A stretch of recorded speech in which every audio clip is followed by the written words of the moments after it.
Hello, welcome to Natural Health Today. I'm your host, Dr. Stephen Blomerth, and this show is dedicated to your complaints, concerns, pains, problems, and questions you have about what you can do to help yourself or get proper conservative health care. When I talk about natural health care or conservative health care, I mean health care that doesn't involve drugs, doesn't involve surgery, because fully 80 to 90% of day-to-day common run-of-the-mill complaints and pains that people have don't require drugs, don't require surgery, but can be helped by what I call the 4 avenues of natural health care. The 4 avenues of natural health care I consider to be manipulation of stuck joints, because manipulation of stuck joints can do a world of good with all these different reflex changes that can happen in the body to decrease pain and restore our function. Another avenue of conservative natural health care is muscle work, and I'm talking about more than simple massages. I'm talking trigger point work, I'm talking myofascial release, because muscles have bands around them that interdigitate and communicate from the foot all the way up to the top of the head, and they go quite a distance to explaining why sometimes when a person has a problem with their foot, they can actually have pain up in the neck. I've seen that happen many times in my practice. So muscle work is an important part of natural health care, and so is exercise. And I'm not talking about exercises that you might go to in a gym, because most gym exercises don't really benefit your core and don't really benefit your stabilization muscles. It's great if you want to get large biceps or massive pectoralis muscles by doing bench press or weightlifting, but most of those exercises don't really recruit the muscles that have to do with spinal or core stabilization. So we give exercises to patients that involve no equipment, no weightlifting, but are not necessarily easy, and they go a long way to not only making sure your posture is better, but also that you're more stable so you don't run into pains and problems quite so readily. And the last, but certainly the not least, probably the biggest thing that you can do for your health is nutrition. And I'm not talking just about taking nutritional supplements. From time to time, that's a good idea, but I'm talking about what you eat on a daily basis.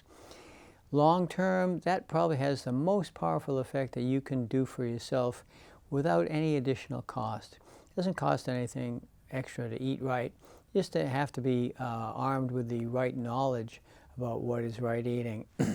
And if you're overweight, here's the news for you. If you're overweight, you're not eating right.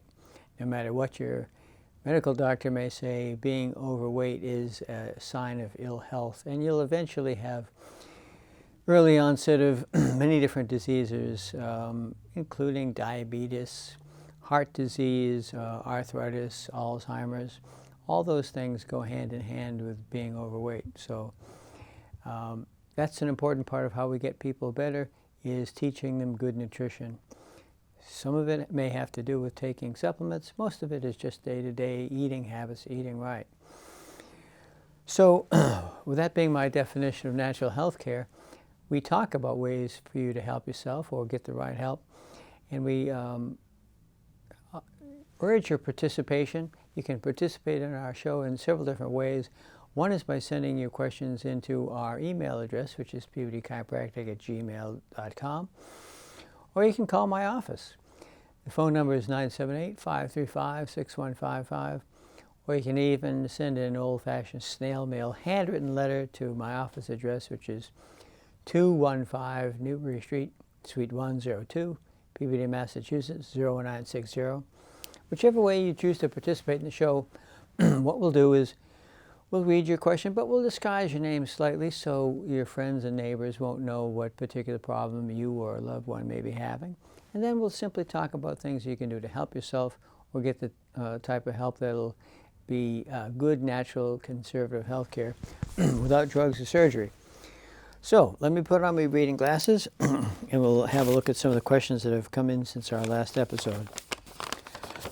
Okay, Danielle writes in from Middleton. She says, I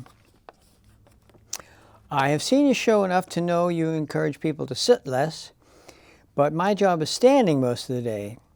My problem is that my left low back kills me when I bend forward, like with brushing my teeth. I'm wearing a back brace now. Is there a special type of back brace that helps most? Well, you know, many people who have back pain, they think that the answer is wearing a back brace. And Danielle is wanting to know, well, what's the best back brace? The best back brace is your own muscles. But there are times when people who are in an emergency situation where they're in terrible pain may benefit from wearing a back brace for a day or two or a week, a very short amount of time. But from what Danielle seems to be saying, she has pain when she bends over to brush her teeth. If that's the major time that she has pain, I don't consider that to be a terrible emergency, because the only time a back brace should be used is when the person is in such horrific pain that they are really in a crisis situation. So let's talk about Danielle's particular situation. The back brace seems to make her feel better, but she wants to get the best back brace. Well, the best back brace is to teach you how to do decompression breathing exercises. You can go on YouTube or on the internet and look up decompression breathing exercise, because what decompression breathing exercises, which were developed by a group called Foundation Training, what they do is teach you to use your own abdominal muscles, not only in the exercise, but in every task that you do during the day. A simple way to think of it is, you can even do it sitting. I'm going to take my thumbs, find the base of my ribs on both sides, and breathe in. And as I breathe in, I'm going to be elevating my ribs up. And my thumbs are not here to lift my ribs up. They're just to sense my ribs rising up as I breathe in. Now I'm going to breathe out, but I'm going to tell my ribs, no, you can't come back down. So my thumbs are just here to get some feedback from my ribs to make sure that they're not going back down when I breathe out. Breathing in, raising ribs up. Breathing out, pulling in your belly button while you breathe out, keeping your ribs elevated. If you're trying this at home, and if it's easy, you're not doing it right. It should be difficult, because it's quite easy to breathe in and elevate your ribs and expand your chest. That's what we're designed to do. But it's pretty difficult to breathe out and keep our ribs elevated. But the effort that it takes to do so will make demands on your abdominal muscles that will strengthen them over time. Most people think the only way that they can get stronger abdominal muscles is by doing crunches or sit-ups or some of those machines you might see at a gym where a person is seating in a machine when they crunch forward like that. Those are very, very bad for your back, and I've gotten more than one patient who's done that for days, weeks, or months, and it has ended up with low back pain from doing that. So that's not a good way to exercise your abdominal muscles. The decompression breathing exercise is something that you can start on. It's not the entire ball of wax when it comes to strengthening your abdominal muscles, but it's a good, simple thing to do. And say if I'm brushing my teeth at night, like Danielle was mentioning, I'm perhaps a little bit taller than the average person, so I have to bend over the sink. So I do my decompression breathing exercises while I'm bending over the sink, and I get an arch in my back. You get the arch in your back to be in the most stable configuration of your back. You do your decompression breathing exercise while you're doing that, which also helps with your posture, and it's going to be far better. What's wrong with a back brace is if you wear a back brace, it tells your back muscles and your abdominal muscles, you don't have to do any work. Why don't you just go and get weaker and weaker and weaker? As I said, a short 2 or 3 day, perhaps a week use of a back brace can be okay if you're in an emergency, horrific pain situation. But wearing it for any longer than that to get over that emergency, for instance, wearing it day to day, doesn't help you at all. What it does is make your own muscles weaker and weaker and weaker.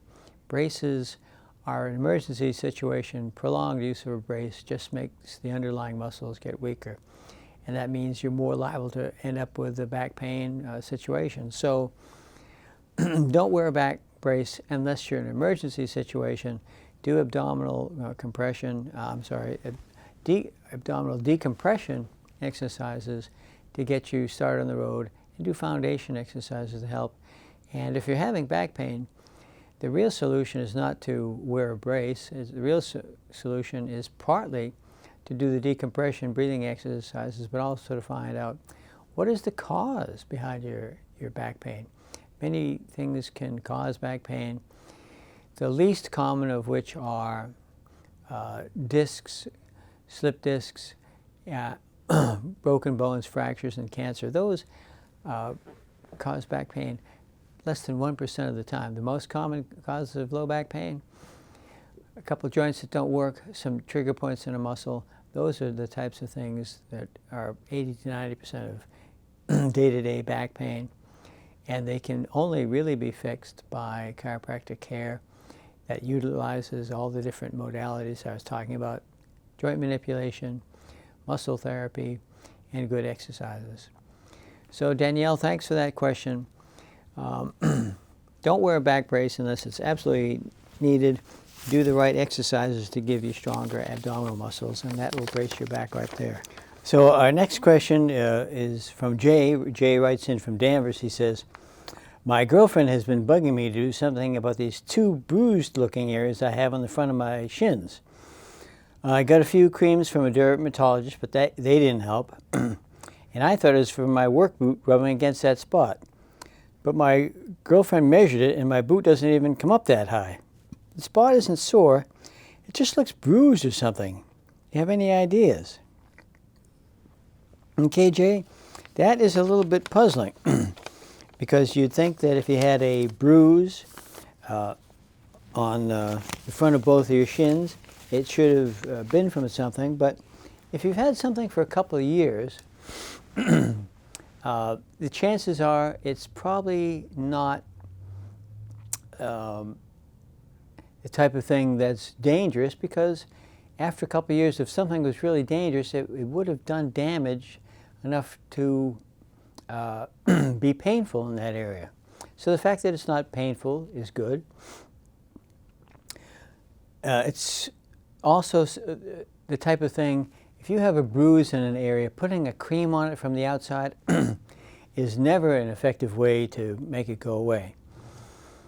So what kinds of things can make an area look bruised? Well, it's usually something that's restricting blood flow.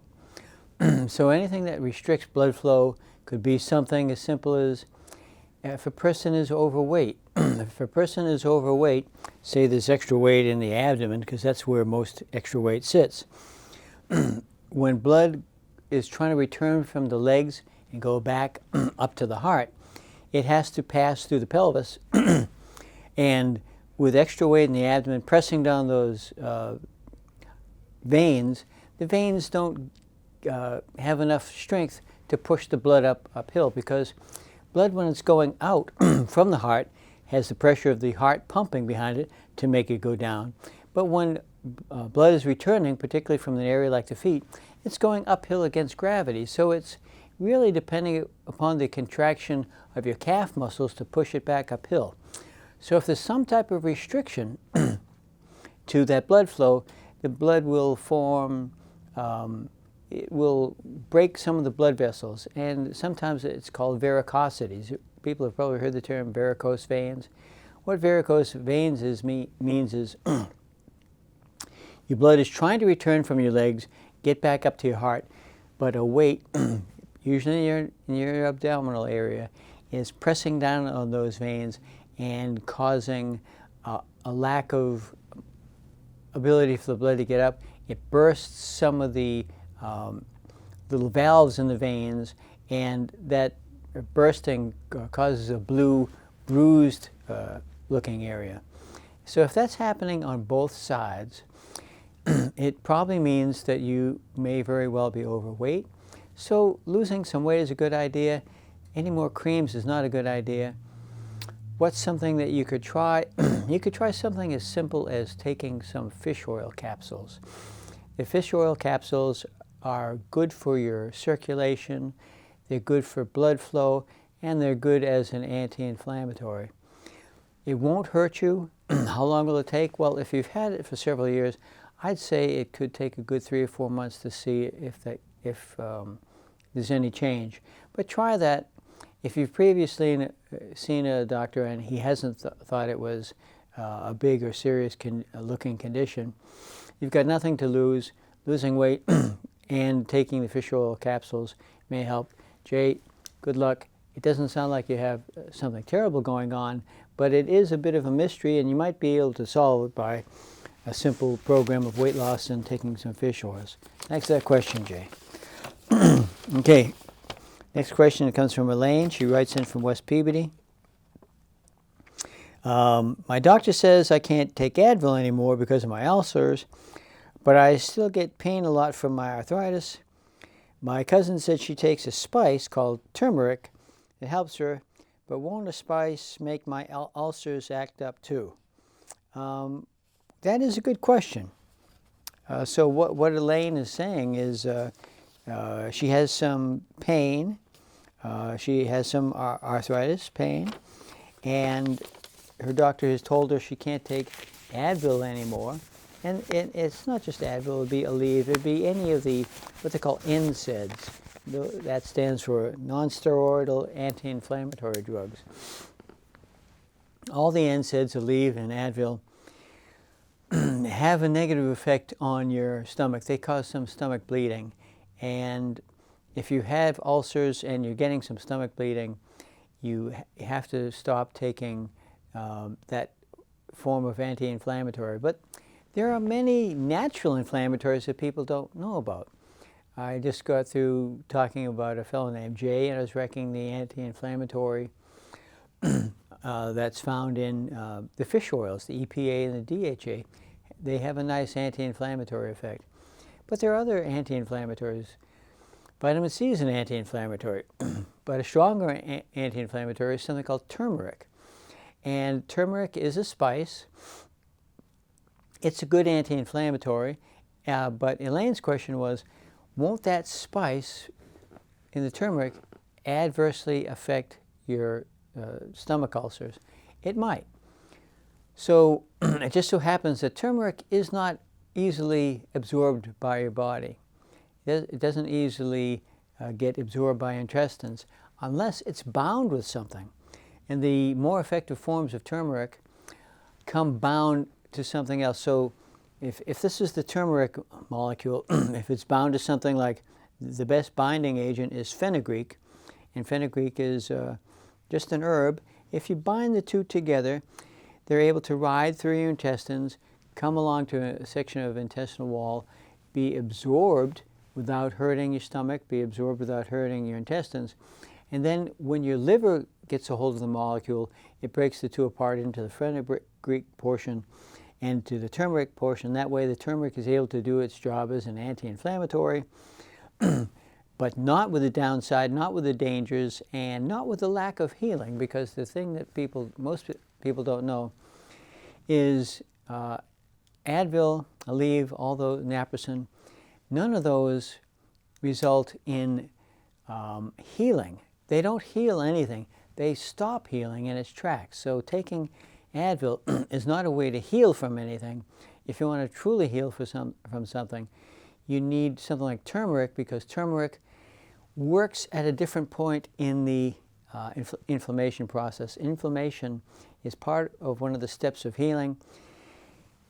Where Advil, naproxen, and Aleve works is at a very early stage in healing.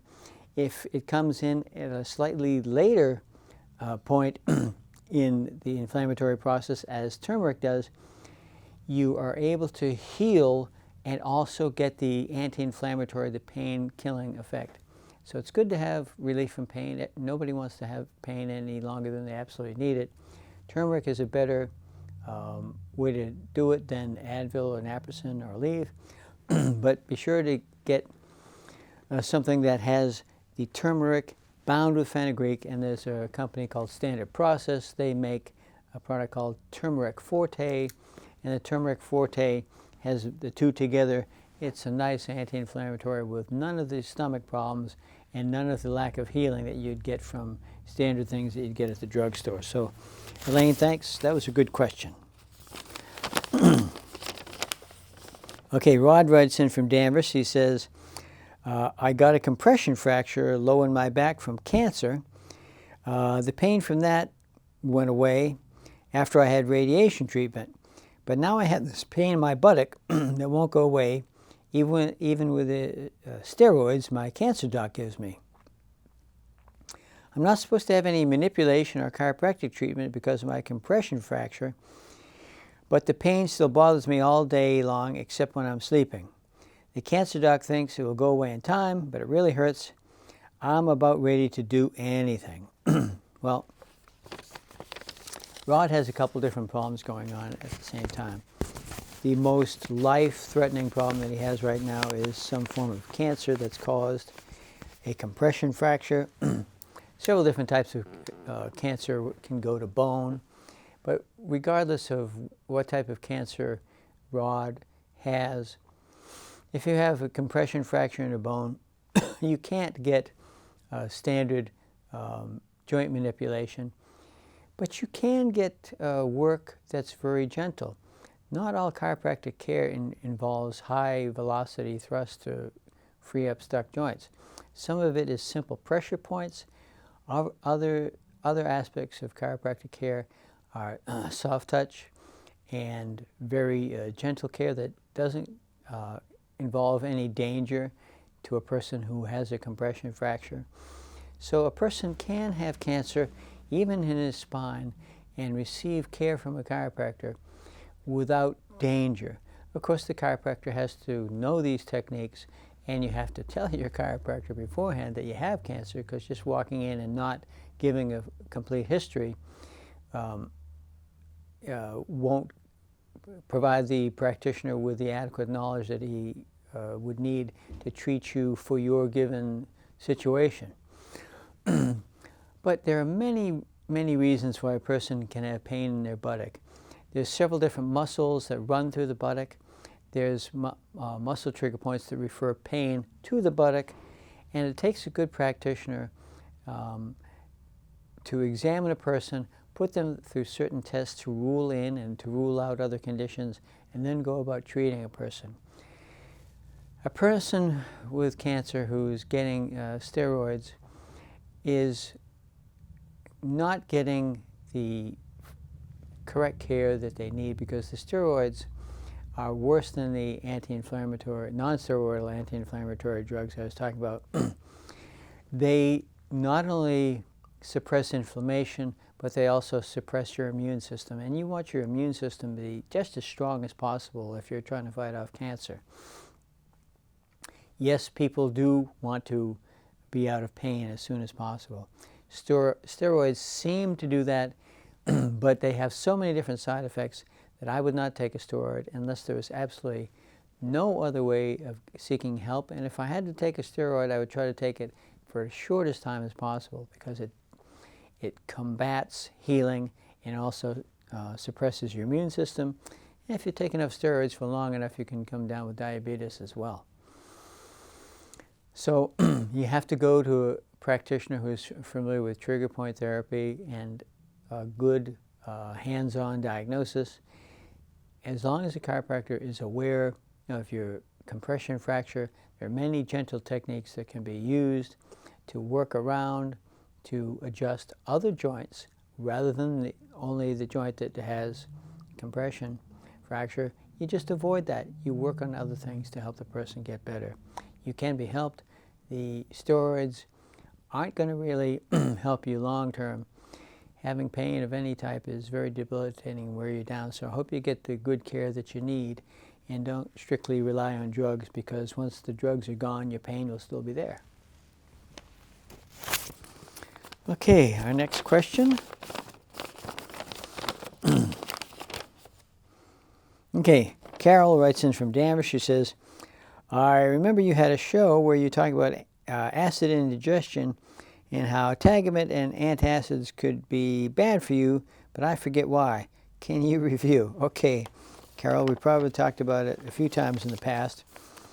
A lot of people, when they have quote-unquote acid indigestion or pain in their stomach, they'll take, there's so many different things. Prevacid, Tagamet, many different brand names, many different drug names.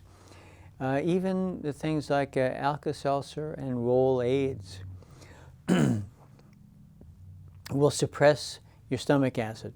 What's wrong with suppressing your stomach acid? Well, you need your stomach acid, for one, to digest your food. In particular, proteins. Proteins don't get digested very well at all without stomach acid. Another thing you need stomach acid for is to make calcium available. When you eat foods that have calcium in them, they don't become what we call bioavailable or available to be absorbed until they're worked on by the stomach acid.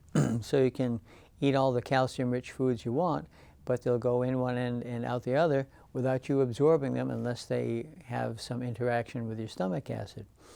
The third reason is stomach acid makes something called intrinsic factor, and intrinsic factor helps us absorb. Intrinsic factor helps us absorb vitamin B12. Vitamin B12 is necessary for many different things. One is making red blood cells, and the other is the coating on nerves that help them fire and be healthy, and nerves should be healthy and fire as rapidly and move as quickly as possible. So all of these things are going to be decreased if you don't have stomach acid on hand. So a good thing to try for people, particularly if you're older, if you're over the age of 40 or 50, it's very natural for people to make less stomach acid, and when they make less stomach acid, the food ferments in their stomach.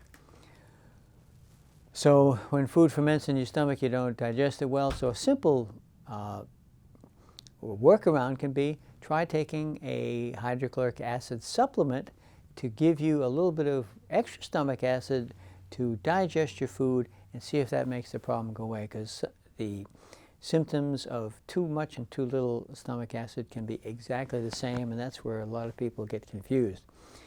But that's all the time we have for this show. But thanks for that question. And I'd like to remind you that I'm Dr. Stephen Blomerth, and you've been watching Natural Health Today. And I'd like to invite you to participate in the show. You can send your questions to pbchiropractic@gmail.com. You can telephone my office at 978-535-6155. You can send me an old-fashioned snail mail, handwritten, pencil-made letter to my office address, which is 215 Newbury Street, Suite 102, at Peabody, Mass. 01960, whichever way you choose to participate. We'll disguise your name a little bit. We'll read your questions on the air. We'll talk about natural health ways to help you. Thanks for watching. I'm Dr. Stephen Blomerth, and goodbye, and see you next time. Bye-bye.